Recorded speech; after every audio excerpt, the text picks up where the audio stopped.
Nimesikia ushuhuda ya mama, ninapenda kanimsikie iko na shuhudia, na nimeona ya kuwa amemaliza mambo yote. Ameeleza maono wapi ambapo ameanza, nini ilimsukuma afike katika kiwango ambako iko.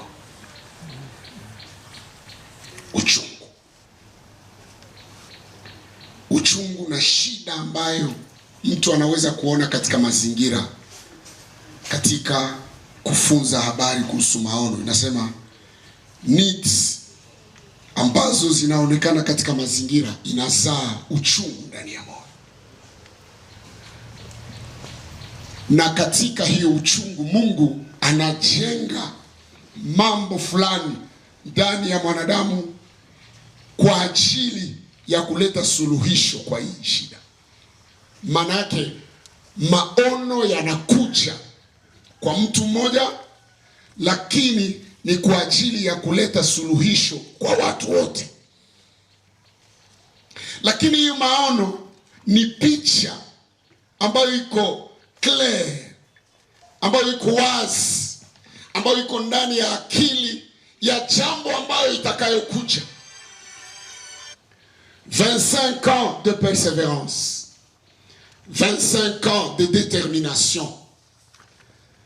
Cette grande dame mérite d'être honorée dans ces coins de la République où il y a des choses atroces qui se passent, mais où le peuple garde encore l'espérance en se disant nous sommes encore capables de faire quelque chose.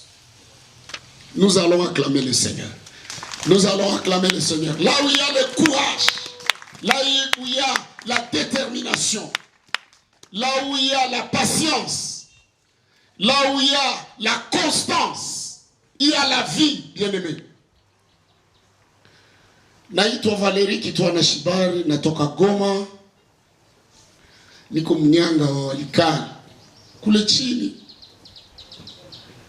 nina mke mmoja njo ule, sina mwingine. Siazalaka pembeni na sitazalaka. Tuko na watoto 7 na tumeishia pale. Bwana Yesu asifiwe. Ninampenda Yesu sana. Nimekutana na hii maono kwa 2019. Tulikuwa na mheshimiwa hapa Joli Rêve, tukafanya formation na kisha tukafanya formation kwa AEFRA. Lakini nilikuwa hapa tena kwa hii mwaka, sijui kama ni mwezi wa 5. Mwezi wa 5 ninaona ya kuwa AEFRA iko mojawapo wa suluhisho ya kujenga familia hapa Butembo. Kwanza Nord Kivu yote nzima en general na Republique. Kwa sababu niko mhubiri na najikaza kutembea, na kuna ministeri nyingi sana mwi nchi, lakini AEFRA ina specialite yake. Unajua shida mkubwa ambao tunayo ni kwa sababu muluga wangu wanasema hivi, ninentumbia guntumbia ngayo. Ni kusema mwenye kitu njo mwenye anaisimamisha. Bwana Yesu asifiwe.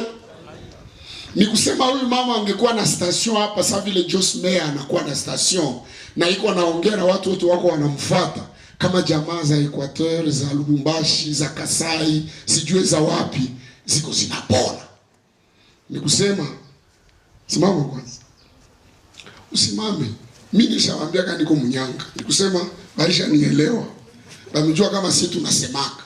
Haiko ndio vile wandugu. Ni kusema huyu mama katika msimamo wake wa Ukristo na katika kubakia hivyo hivyo ingawaje shida, anastahili heshima. Si ni kweli? Na wenyewe wanapasha mheshimisha mbana ninyie kwanza. Na ile heshima inaweza kutokana njia nyingi, Lakini kwanza tupige makofi. Tupigie Yesu makofi. Tupigie kwanza Yesu makofi mwenye iko ndani yako. Mshikaze mpige makofi nguvu hapa. Kwa sababu huyu mama iko shujaa. Kaa sasa mama. Unastahili heshima. Sasa leo nataka kuongea juu ya shairi fupi tu, kwa sababu ushuhuda yake imenichanganyisha. Imenichanganyisha, na nimesikia hapo kwa msaada wa Roho Mtakatifu nifundishe juu ya kubati sur le roc, kujenga juu ya mwamba. Hiyo ndio nitaongea sasa. Mengine yote ninaacha hapo. Tunafungua Mathayo sura yake ya 7. Mathayo sura yake ya 7.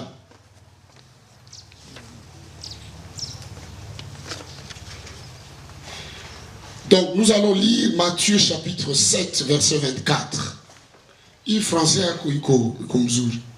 Matthieu chapitre 7 verset 24, on va aller jusqu'au verset 27. Si je peux prendre moi-même. Sasa mtanirubia ndakuwa niko na changa Kiswahili na Kifaransa. Matthieu chapitre 7 verset 24.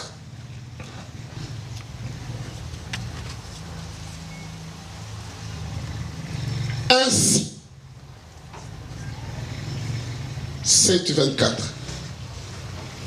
Ainsi, quiconque entend de moi ces paroles et les met en pratique sera comme un homme avisé qui a construit sa maison sur le roc. La pluie est tombée, les torrents sont venus, les vents ont soufflé et se sont précipités sur cette maison. Elle n'est pas tombée, car elle était fondée sur le roc.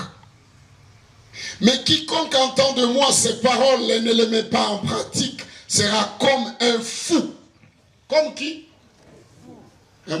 Comme qui? Ça, fou qui kinande ndio kusema nini? Mushire. Nasema kwetu mushire. Nyinyi mnasema? Mushire. Sisi tunasema kama mushire. Sasa mwa tunasema kiasha. Qui a construit sa maison sur le sable. La pluie est tombée, les torrents sont venus, les vents ont soufflé et se sont abattus sur cette maison. Elle est tombée et sa chute a été grande. Acclamons cette parole. Acclamons-la. Acclamons cette parole. Kujenga juu ya mwamba. Teme yetu sisi hapa kwa hizi siku zote tuko tunasema acha, laisse l'humiliation engendrer quoi? Laisse l'humiliation engendrer l'humilité. Je vais prendre juste un des principes importants que j'ai considéré comme une vérité et je vais contextualiser. Je suis un enfant de la province et je connais la province. Je connais. Depuis Walikale jusqu'à Eringeti, je connais. Jusqu'à Minova, je connais. La réalité, je la connais. Alors je vais contextualiser. Bon, ça suffit, oui? Amen.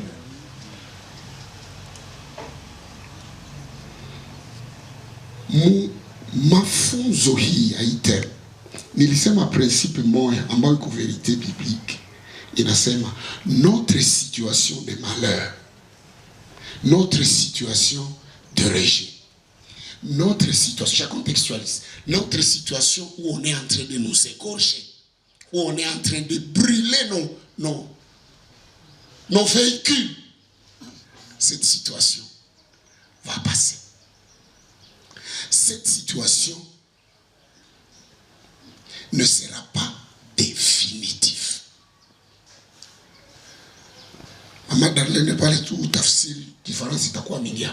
Donc la situation de malheur, la situation de désolation ne sera pas définitive. Lorsque nous regardons comment, bien-aimés, Nous avons vécu dans cette région. Lorsque nous prenons comment nous avons été depuis 1994 jusqu'aujourd'hui, c'est la situation de la désolation. Mais le peuple reste debout. Gloire au Seigneur. Amen. Gloire au Seigneur. Amen. Il y a un moment, je suis descendu chez nous. Parce que chez nous, si on égorge quelqu'un, c'est un sacrilège. Hein? C'est que tu kubanyanga wakachinja mtu. Kisha wanakamata kichwa wanatia kumuti hivi. Ni kusema ni vitu vya ajabu. Na mtu mwenye anafanya hiyo kitu anataka kusema mkimbie. Si atukwake ba mingi sana nyinyi. Paka mimi nasema kwa bandu betu banande bao banakuwa wengi. Si tuko badogo. Tuko na luinchi walikaa. Mais hatuna watu. Lakini ndio kwetu.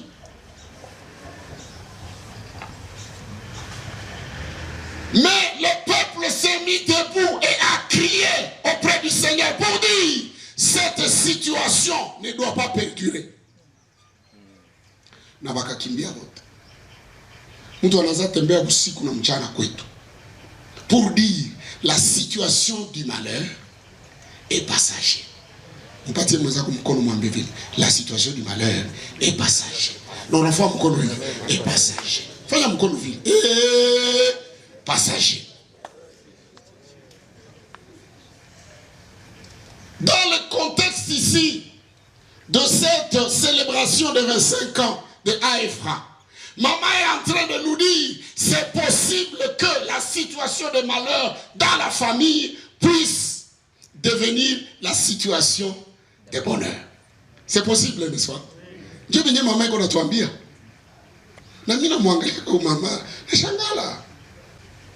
Ni kusema Wayahudi wanawaikalia. Ndio context hii. Wanani wanawaikalia? Ni Warumi. Nishawaambia kama niko mnyanga, si ndio? Sasa shie hatusemeake nyuma, tunasemeaka mbele. À ce moment-là, qu'est-ce que les Romains ont fait? Il faut tunabaingia amo pour que waouane entre wao. Alléluia. Alléluia.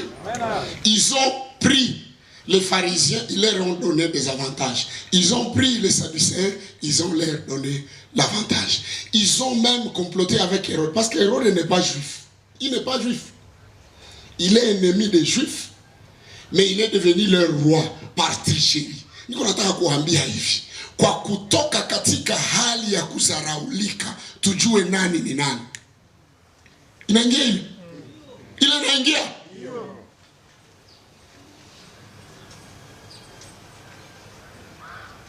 Kujua nani ni nani, kujua hali hiki inakuja kwa sababu gani, ili kujua hii shida ambayo inatuangusha na kutukia chini kwa nini,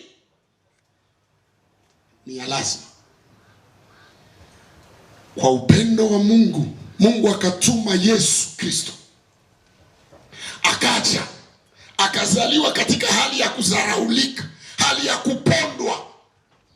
Kweli Mungu azaliwe vraiment là où il y a des animaux, kwenye kuko kunanuka. Mungu, sikiliza vizuri, kenye kinazaraulikaka ndio kenye kinaheshimikaka.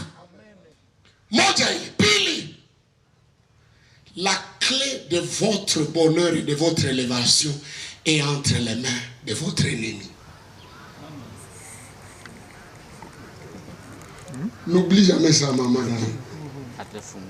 Votre succès est entre les mains de votre ennemi. Il faut l'identifier.